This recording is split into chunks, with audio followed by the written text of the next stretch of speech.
नमस्ते दोस्तों, आज हम लेकर आए हैं हिंदी साहित्य के एक महान लेखक फणीश्वरनाथ रेणु जी की एक मार्मिक और संवेदनशील कहानी ठेस। यह कहानी सिर्फ एक बूढ़े बुजुर्ग की पीड़ा नहीं है, बल्कि एक पूरे समाज की सोच और संवेदना का आईना है। तो चलिए डूबते हैं इस कहानी की गहराइयों में। खेतीबाड़ी के समय गांव के किसान सिरचन की गिनती नहीं करते। लोग उसको बेकार ही नहीं, बेगार समझते हैं। इसलिए खेत खलिहान की मजदूरी के लिए कोई नहीं बुलाने जाता है सिरचन को। क्या होगा उसको बुलाकर? दूसरे मजदूर खेत पहुंचकर 1/3 काम कर चुकेंगे, तब कहीं सिरचन राय हाथ में खुरपी डुलाता दिखाई पड़ेगा, पगडंडी पर तौल तौल कर पाव रखता हुआ। धीरे धीरे मुफ्त में मजदूरी देनी हो तो और बात है। आज सिरचन को मुफ्तखोर, कामचोर या चटोर कह ले कोई। एक समय था जबकि उसकी मड़ैया के पास बड़े बड़े बाबू लोगों की सवारियां बंधी रहती थीं। उसे लोग पूछते ही नहीं थे, उसकी खुशामद भी करते थे। अरे सिरचन भाई, अब तो तुम्हारे ही हाथ में यह कारीगरी रह गई है सारे इलाके में। एक दिन भी समय निकाल कर चलो।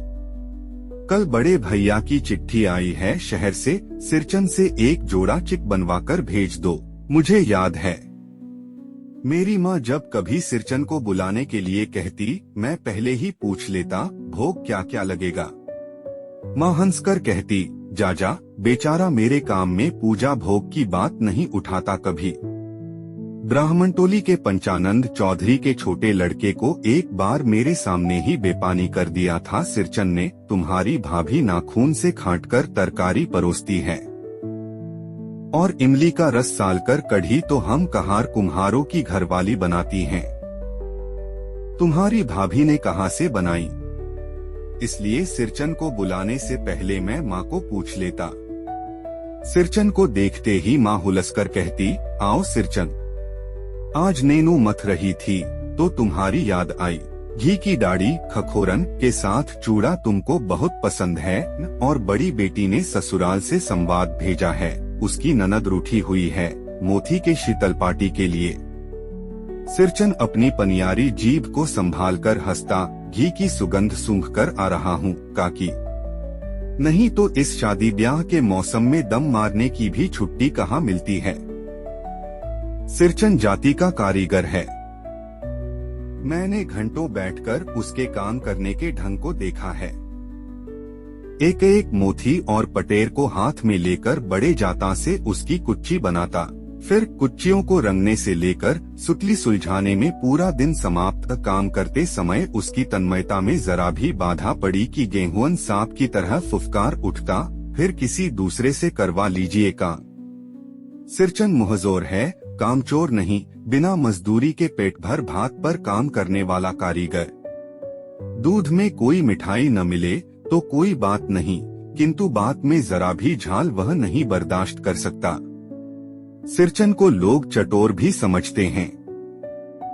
तलीब घारी हुई तरकारी, दही की कढ़ी, मलाई वाला दूध, इन सब का प्रबंध पहले कर लो, तब सिरचन को बुलाओ, दुम हिलाता हुआ हाजिर हो जाएगा। खाने पीने में चिकनाई की कमी हुई कि काम की सारी चिकनाई खत्म। काम अधूरा रखकर उठ खड़ा होगा। आज तो अब अधकपाली दर्द से माथा टंटना रहा है। थोड़ा सा रह गया है, किसी दिन आकर पूरा कर दूंगा। किसी दिन माने कभी नहीं। मोती घास और पटरे की रंगीन शीतल पाटी, बांस की तीलियों की झिलमिलाती चिट, सतरंगे डोर के मोढ़े, भूसी चुन्नी रखने के लिए मूंछ की रस्सी के बड़े बड़े जाले, हलवाहों के लिए ताल के सूखे पत्तों की छतरी टोपी तथा इसी तरह के बहुत से काम हैं, जिन्हें सिरचन के सिवा गांव में और कोई नहीं जानता। यह दूसरी बात है कि अब गांव में ऐसे कामों को बेकाम का काम समझते हैं लोग। बेकाम का काम जिसकी मजदूरी में अनाज या पैसे देने की कोई जरूरत नहीं।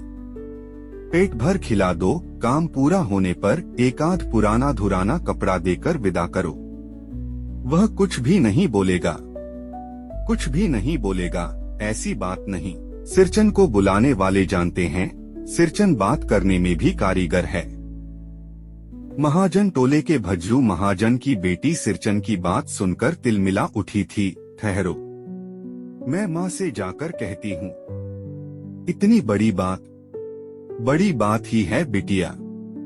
बड़े लोगों की बस बात ही बड़ी होती है, नहीं तो दो दो पटेर की पटियों का काम सिर्फ खेसारी का सत्तू खिलाकर कोई करवाए भला।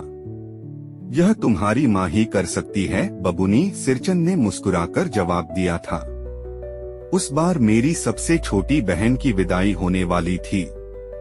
पहली बार ससुराल जा रही थी मानू के दूल्हे ने पहले ही बड़ी भाभी को खत लिखकर चेतावनी दे दी है, मानू के साथ मिठाई की पतीली न आए, कोई बात नहीं।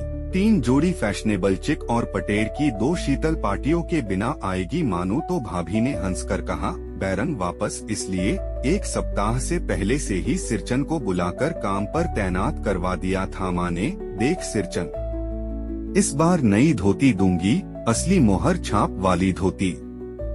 मन लगाकर ऐसा काम करो कि देखने वाले देखकर देखते ही रह जाएं। पान जैसी पतली छुरी से बांस की तीलियों और कमानियों को चिकनाता हुआ सिरचन अपने काम में लग गया। रंगीन सुतलियों से झब्बे डालकर वह चिक बुनने बैठा। 1.5 हाथ की बिनाई देखकर ही लोग समझ गए कि इस बार एकदम नए फैशन की चीज बन रही है, जो पहले कभी नहीं बनी। मंझली भाभी से नहीं रहा गया, पर्दे के आड़ से बोली, पहले ऐसा जानती कि मोहर छाप वाली धोती देने से ही अच्छी चीज बनती है तो भैया को खबर भेज देती। काम में व्यस्त सिरचन के कानों में बात पड़ गई। बोला, मोहर छाप वाली धोती के साथ रेशमी कुर्ता देने पर भी ऐसी चीज नहीं बनती बहुरिया। मानू दीदी काकी की सबसे छोटी बेटी है। मानू दीदी का दूल्हा अफसर आदमी है। मंझली भाभी का मुंह लटक गया। मेरी चाची ने फुसफुसाकर कहा, किससे बात करती है बहू? मोहर छाप वाली धोती नहीं, मूंगिया लड्डू। बेटी की विदाई के समय रोज मिठाई जो खाने को मिलेगी, देखती है न। दूसरे दिन चिक की पहली पाती में 7 तारे जगमगा उठे, 7 रंग के, सतभया तारा। सिरचन जब काम में मगन होता है तो उसकी जीभ जरा बाहर निकल आती है होंठ पर। अपने काम में मगन सिरचन को खाने पीने की सुध नहीं रहती। चिक में सुतली के फंदे डालकर अपने पास पड़े सूप पर निगाह डाली, चिवड़ा और गुड़ का एक सूखा ढेला। मैंने लक्ष्य किया, सिरचन की नाक के पास 2 रेखाएं उभर आईं। मैं दौड़कर माँ के पास गया। माँ, आज सिरचन को कलेवा किसने दिया है? सिर्फ चिवड़ा और गुड़? माँ रसोई घर में अंदर पकवान आदि बनाने में व्यस्त थी। बोली, मैं अकेली कहाँ क्या क्या देखूं। अरे मंझली, सिरचन को बूंदिया क्यों नहीं देती? बूंदिया मैं नहीं खाता काकी। सिरचन के मुंह में चिवड़ा भरा हुआ था, गुड़ का ढेला सूप के किनारे पर पड़ा रहा, अछूता। माँ की बोली सुनते ही मंझली भाभी की भौहें तन गईं। मुट्ठी भर बूंदिया सूप में फेंककर चली गई। सिरचन ने पानी पीकर कहा, मंझली बहुरानी अपने मैके से आई हुई मिठाई भी इसी तरह हाथ खोलकर बांटती है क्या? बस मंझली भाभी अपने कमरे में बैठकर रोने लगी। चाची ने माँ के पास जाकर लगाया, छोटी जाति के आदमी का मुंह भी छोटा होता है। मुंह लगाने से सर पर चढ़ेगा ही, किसी के नहर सुराल की बात क्यों करेगा वह? मंझली भाभी माँ की दुलारी बहू है। माँ तमककर बाहर आई, सिरचन तुम काम करने आए हो, अपना काम करो। बहुओं से बदकुट्टी करने की क्या जरूरत? जिस चीज की जरूरत हो मुझसे कहो। सिरचन का मुंह लाल हो गया, उसने कोई जवाब नहीं दिया। बांस में टंगे हुए अधूरे चिक में फंदे डालने लगा। मानू पान सजाकर बाहर बैठक खाने में भेज रही थी। चुपके से पान का एक बीड़ा सिरचन को देती हुई बोली और इधर उधर देखकर कहा, सिरचन दादा, कामकाज का घर। 5 तरह के लोग 5 किस्म की बात करेंगे, तुम किसी की बात पर कान मत दो। सिरचन ने मुस्कुराकर पान का बीड़ा मुंह में ले लिया। चाची अपने कमरे से निकल रही थी। सिरचन को पान खाते देखकर अवाक हो गई। सिरचन ने चाची को अपनी ओर अचरज से घूरते देखकर कहा, छोटी चाची, जरा अपनी डिबिया का गमकौआ ज़र्दा तो खिलाना। बहुत दिन हुए डॉट।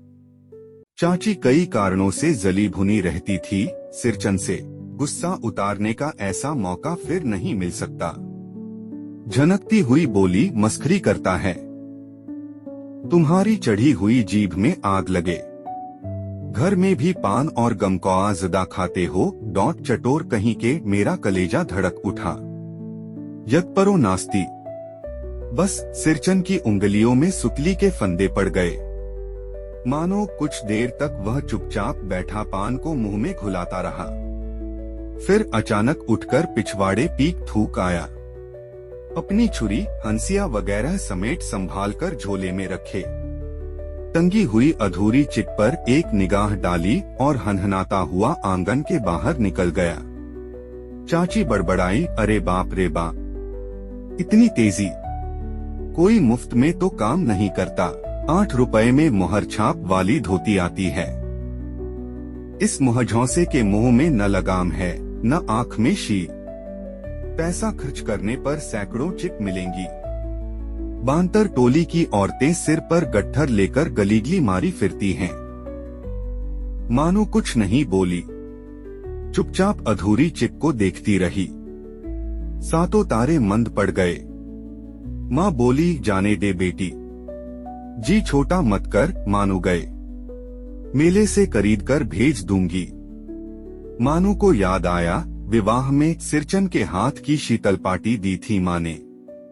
ससुराल वालों ने न जाने कितनी बार खोलकर दिखलाया था पटना और कलकत्ता के मेहमानों को। वह उठकर बड़ी भाभी के कमरे में चली गई। मैं सिरचन को मनाने गया। देखा, एक फटी शीतल पाटी पर लेटकर वह कुछ सोच रहा है। मुझे देखते ही बोला, बबुआ जी, अब नहीं। कान पकड़ता हूँ, अब नहीं। मोहर छाप वाली धोती लेकर क्या करूँगा? कौन पहनेगा? डॉट ससुरी खुद मरी, बेटे बेटियों को ले गई अपने साथ। बबुआ जी, मेरी घरवाली जिंदा रहती तो मैं ऐसी दुर्दशा भोगता। यह शीतल पाटी उसी की बुनी हुई है। इस शीतल पाटी को छूकर कहता हूँ, अब यह काम नहीं करूँगा। गांव भर में तुम्हारी हवेली में मेरी कद्र होती थी। अब क्या? मैं चुपचाप वापस लौट आया। समझ गया, कलाकार के दिल में ठेस लगी है। वह अब नहीं आ सकता। बड़ी भाभी अधूरी चिक में रंगीन छींट की झालर लगाने लगी। यह भी बेजा नहीं दिखलाई पड़ता, क्यों मानू? मानू कुछ नहीं बोली, बेचारी। किंतु मैं चुप नहीं रह सका। चाची और मंझली भाभी की नजर न लग जाए इसमें भी। मानू को ससुराल पहुंचाने मैं ही जा रहा था। स्टेशन पर सामान मिलाते समय देखा, मानू बड़े जतन से अधूरे चिक को मोड़कर लिए जा रही है अपने साथ। मन ही मन सिरचन पर गुस्सा हो आया। चाची के सुर में सुर मिलाकर कोसने को जी हुआ। कामचोर, चटोर। गाड़ी आई। सामान चढ़ाकर मैं दरवाजा बंद कर रहा था कि प्लेटफॉर्म पर दौड़ते हुए सिरचन पर नजर पड़ी। बबुआ जी, उसने दरवाजे के पास आकर पुकारा। क्या है? मैंने खिड़की से गर्दन निकालकर झिड़की के स्वर में कहा। सिरचन ने पीठ पर लादे हुए बोझ को उतारकर मेरी ओर देखा। दौड़ता आया हूँ। दरवाजा खोलिए। मानू दीदी कहाँ है? एक बार देखूं। मैंने दरवाजा खोल दिया। सिरचन दादा, मानू इतना ही बोल सकी। खिड़की के पास खड़े होकर सिरचन ने हकलाते हुए कहा, यह मेरी ओर से है। सब चीज है दीदी। शीतल पाटी, चिक और एक जोड़ी आसनी कुश की। गाड़ी चल पड़ी। मानू मोहर छाप वाली धोती का दाम निकालकर देने लगी। सिरचन ने जीभ को दांत से काटकर दोनों हाथ जोड़ दिए। मानू फूट फूट रो रही थी। मैं बंडल को खोलकर देखने लगा। ऐसी कारीगरी, ऐसी बारीकी, रंगीन सुतलियों के फंदों का ऐसा काम पहली बार देख रहा था। तो दोस्तों, यह थी आज की पूरी कहानी। आपकी क्या राय है? कमेंट में जरूर बताइए। अगर आपको वीडियो पसंद आया हो तो इसे लाइक करें, शेयर करें और हमारे चैनल को सब्सक्राइब करना न भूलें। बेल आइकन दबाएं ताकि आपको हमारे नए वीडियो की नोटिफिकेशन सबसे पहले मिले। मिलते हैं अगले वीडियो में, तब तक के लिए जय हिंद, धन्यवाद।